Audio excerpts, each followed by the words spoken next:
Malaysia and Kyrgyz Republic affirm commitment to increasing bilateral cooperation. Consortium led by Khazanah and EPF announces conditional offer for MAHB.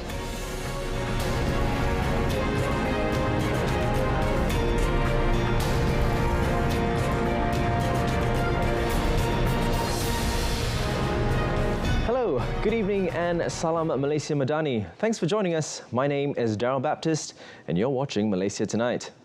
Malaysia and the Kyrgyz Republic today affirm their commitment to increasing bilateral cooperations for the benefit of both countries and their peoples. The affirmation came after Prime Minister Datuk Seri Anwar Ibrahim and Kyrgyz President Sadir Zaparov signed a joint statement following a four-eyed meeting at the Ala Archa State Residence in Bishkek, confirming their mutual desire and readiness for comprehensive enhancement of cooperation.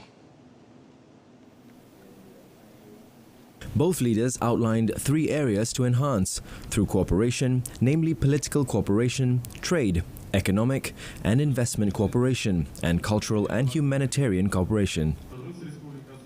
So we will of course explore the issues raised in the bilateral meetings, and on top of the list, of course, trade and investments. As I've mentioned, although it has begun at a very lower base, but the increase is phenomenal, 300% increase in 1 year.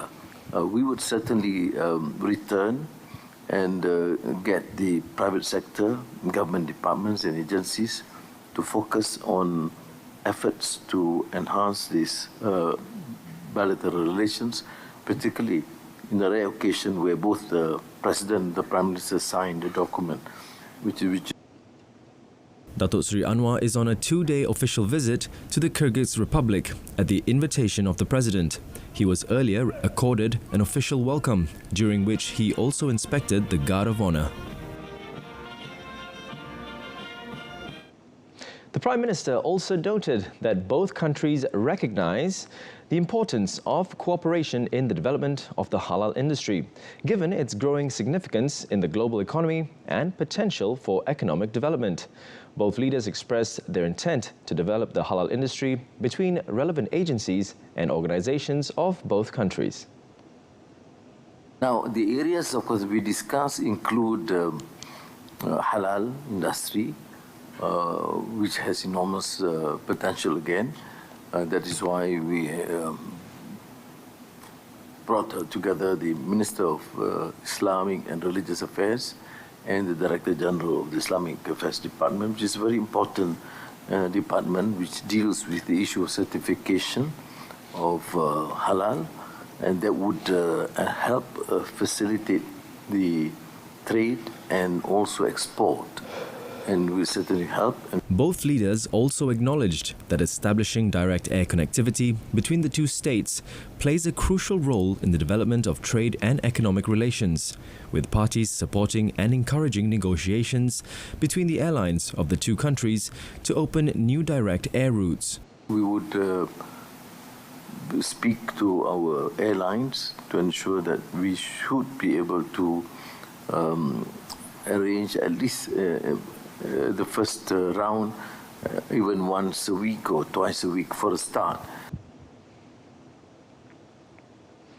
In light of the recent uprooting of trees in the capital, Prime Minister Datuk Seri Anwar Ibrahim has ordered the planting of 100 trees for every unnecessary that is felled in the city. In a post on the X social media platform, Datuk Seri Anwar said he has issued this instruction to Kuala Lumpur Mayor Datuk Seri Kamarul Zaman Mat Saleh. He had instructed the mayor that for every tree that has to be cut down, 100 new trees must be planted. He was responding to a news report published on Monday, which quoted the minister in the Prime Minister's Department, Federal Territories, Dr. Zaliha Mustafa, on the action taken by Kuala Lumpur City Hall, or DBKL, in the wake of a huge tree getting uprooted and falling across a road during a thunderstorm recently, resulting in the death of a motorist. According to Dr. Zaliha, DBKL has been instructed to promptly fell trees at risk of getting uprooted following that incident. She was also quoted as saying that DBKL had been told to improve the shade tree management plan and to develop new guidelines pertaining to aging or high-risk trees, which is expected to be completed by July to ensure similar incidents do not recur. Communications Minister Fahmi Fadil said he will be meeting Meta next month to discuss the taking down of posts related to Prime Minister Anwar Ibrahim's meeting with Hamas leader Ismail Haniyeh. Speaking at a press conference at his ministry in Putrajaya today, Fahmi claimed that at least 3 media portals had informed his office that their posts on social media had been taken down. Sebagai Menteri Komunikasi, saya kecam tindakan pihak Meta untuk menurunkan artikel ataupun posting daripada media dan apatah lagi kerana ini adalah pelaporan tentang lawatan rasmi yang amat berhormat Perdana Menteri ke Qatar dan pertemuan dengan sayap politik sebuah organisasi, bukan sayap militan ataupun sayap militeri. He said the excuse given was that the post shared symbols of associations defined as dangerous. Datuk Sri Anwar, in a post on Facebook on Tuesday, said that he had taken the opportunity to meet Haniyeh on the sidelines of his official visit to Qatar. According to Meta's Transparency Centre, the company does not allow leaders or prominent members of entities designated by the United States government as foreign terrorist organizations to have a presence on the platform. Hamas is officially considered a foreign terrorist organization by the United States. And commenting on the World Press Freedom Index 2024 report published by Reporters Without Borders, or RSF, recently, Fahmi said it is based on feedback from respondents who have filled out a number of documents or surveys. He said that this was informed directly by the International Non-Governmental Organization, or NGO, to him in a meeting held online last Monday to discuss the findings of the report. Mereka juga telah menjelaskan bahawa sebenarnya indeks kebebasan media yang telah mereka laporkan adalah berdasarkan maklum balas responden-responden yang telah mengisi sejumlah dokumen ataupun survey dan tidak semestinya berdasarkan kepada usaha mereka sendiri, RSF sendiri di lapangan. During the meeting, RSF also expressed their willingness to collaborate with the Malaysian government in efforts to improve aspects of media freedom in the country. And now some updates from southern Malaysia. Upgrading tourism infrastructure and aggressively promoting all tourism products in the state are the 2 main strategies to ensure the success of the Visit Johor Year 2026. Menteri Besar Dato' On Hafiz Ghazi said under the Johor Budget 2024, a total of 67.6 million ringgit has been allocated for the development and enhancement of tourism infrastructure. Melalui Belanjawan Johor 2024, sebanyak 67.6 juta ringgit telah diperuntukkan bagi pembangunan dan menaik taraf infrastruktur pelancongan yang sedia ada. Untuk makluman ahli-ahli berhormat, terdapat 10 projek pembangunan infra pelancongan yang akan siap pada tahun ini. Speaking at the State Legislative Assembly sitting today, Dato' On Hafiz added that 4 projects are set to be completed in 2025. He further noted that the coming year will witness a robust promotion strategy comprising 6 marketing and promotional initiatives, including intensifying tourism promotion, campaigns and organising international-level tourism events in Johor. Additionally, he said increasing participation in tourism promotion series domestically and abroad would provide incentives for state tourism industry players in prioritising focused tourism segments and organising market-focused familiarisation programs.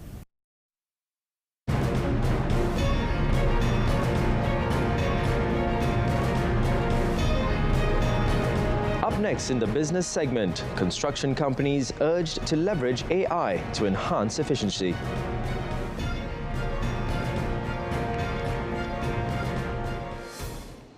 But before that, Gateway Development Alliance and its shareholders have today announced a preconditional voluntary offer to acquire all the shares in Malaysia Airports Holdings Berhad, or MAHB, not already owned by the consortium, at an offer price of 11 ringgit per share.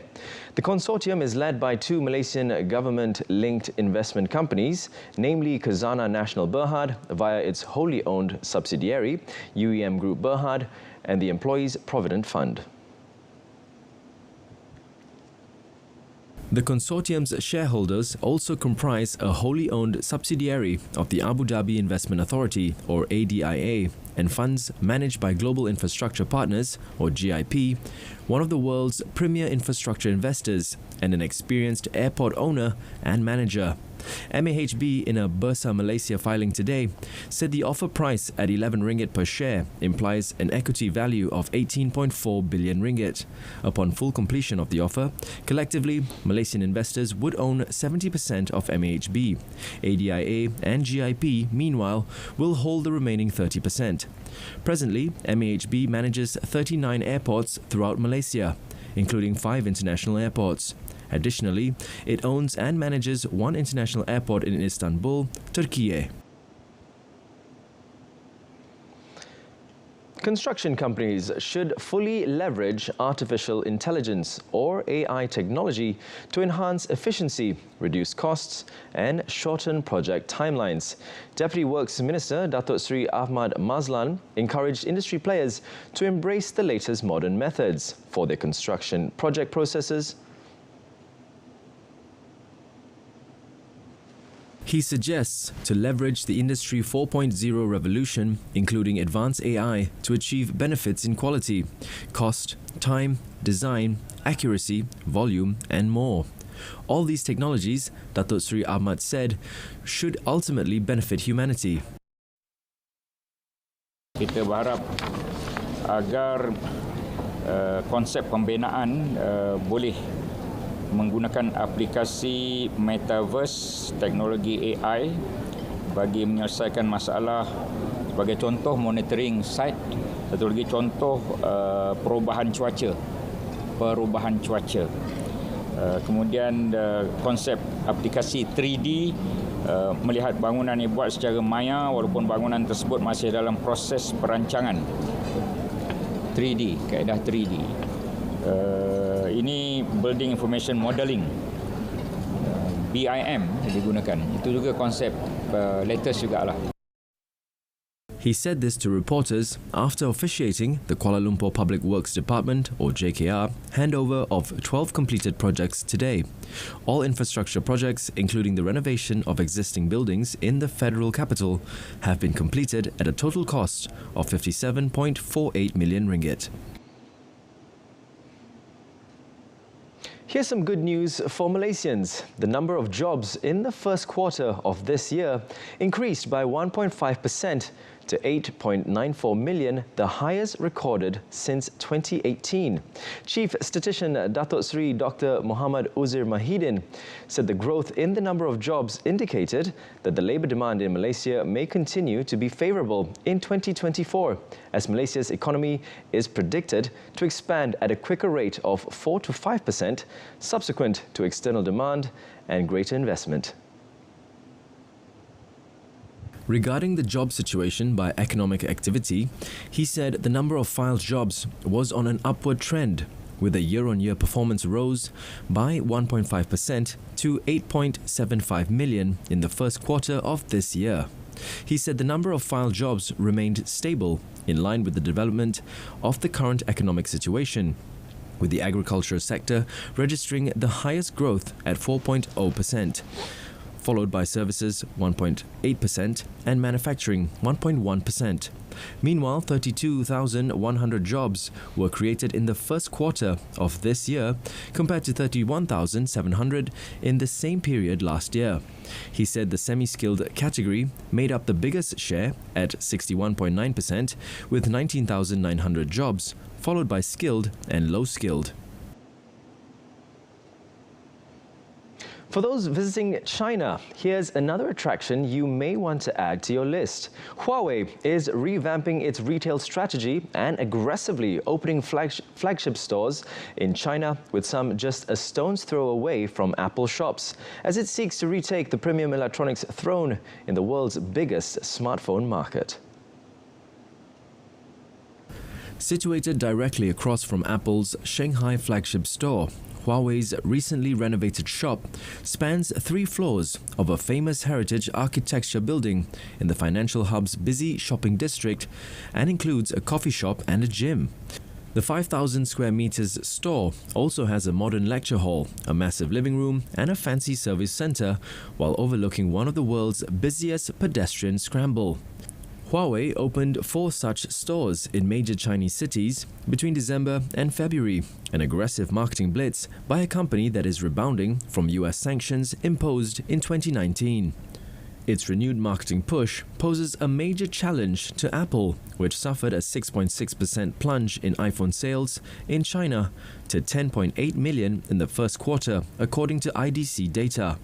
By contrast, Huawei boosted its smartphone shipments by 110% to 11.7 million in the first quarter and overtook Apple as the number 2 smartphone vendor in China.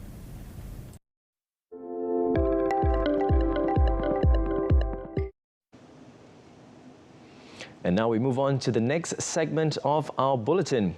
Malaysia is actively strengthening bilateral ties with Central Asia, who some have deemed the new frontier. But what does that mean for us all? On today's episode of On the Table, our honourable guest explains further. Mohana, over to you. Good evening and welcome to On the Table. With the upcoming official working visit of Prime Minister Datuk Seri Anwar Ibrahim to Uzbekistan, tonight we discuss the strong ties and growing cooperation between the two countries. With us in the studio today is His Excellency Dr. Karomiddin Gadoev, the Ambassador of Uzbekistan to Malaysia. Your Excellency, thank you so much for joining us today. Thank you very much for inviting me to your studio. It's very important prior to the visit of Honorable Prime Minister of Malaysia, Anwar Ibrahim, to Uzbekistan. Your Excellency, perhaps we can start with the current state of diplomatic ties between the two countries, and how has this evolved over the last few years? Yes, it's a very important question. Thank you.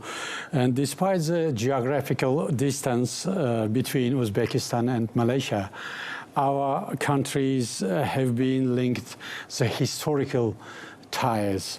Mm-hmm. And Uzbekistan and Malaysia relationship has grown successfully, we can say, over the past 6-7 years. 6-7 years, because we began implement the new strategy building of new Uzbekistan. And our countries have intensified bilateral and multilateral cooperation within the international organizations. Yeah. We have good interparliamentary ties, trade, economic, cultural and education ties. Now, on that note, Your Excellency, our Prime Minister is scheduled to make a visit to Uzbekistan very soon. Yeah. What outcomes or agreements do you foresee happening during this visit, and which will strengthen the ties even further? First of all, upcoming visit of Honorable Prime Minister Anwar Ibrahim and high-level dialogue in Tashkent will allow us to raise the warm and friendly relationship between our countries. Mm-hmm. We can say this visit is a historic visit because it is the for the first time after the 16 years. Right. Last visit of Prime Minister of Malaysia. 16 years ago. 16 years ago in 2008. Okay. And it will intensify, first of all, trade and economic relations, okay. which has a large untapped potential. We are expecting to sign agreements and MOUs and plan new joint projects in different areas, including trade, investments, education, training, healthcare, smart city development. That's a lot. Yeah. Now, on that note, Your Excellency, you also personally recently met with our Minister of Investment, Trade and Industry, Tengku Zafrul. What came out of that meeting specifically? Yes, it was a friendly and fruitful meeting. Indeed. We came out to host the second Uzbek-Malaysian Business Forum in Samarkand within the visit of Honorable Prime Minister to Uzbekistan. I see. It's on 18th of May. It will provide a unique platform to promote business contacts between our countries and in such areas as agriculture and food processing, chemical industry, energy, including the green energy, electronics and electrotechnical and pharmaceutical sectors. And of course, we agreed with Honorable Tengku to work out after the visits a work plan to how we can successfully implement the agreements which will be reached during the visit of Honorable Prime Minister. So which means a lot of background work is going on before the visit. Yes. Okay. And speaking about agreements and all of that, an MOU was signed late last year on the sidelines of the United Nations World Tourism Organization, UNWTO General Assembly, which was held in Uzbekistan. Now, several key areas of cooperation in tourism between Malaysia and Uzbekistan were identified, and I understand that this is a 10-year plan, which is 2023 to 2033. So could you tell me, why is there such a big focus on tourism? You know, it was important visit of your tourism minister to Samarkand, and because tourism is considered as one of the main pillars in cooperation between Uzbekistan and Malaysia, because tourism sector is essential for the economies of both countries. And I believe that this is the best way to bring our beautiful countries to closer and rich cultures closer to each other. And we have specific cooperation plans in this regard.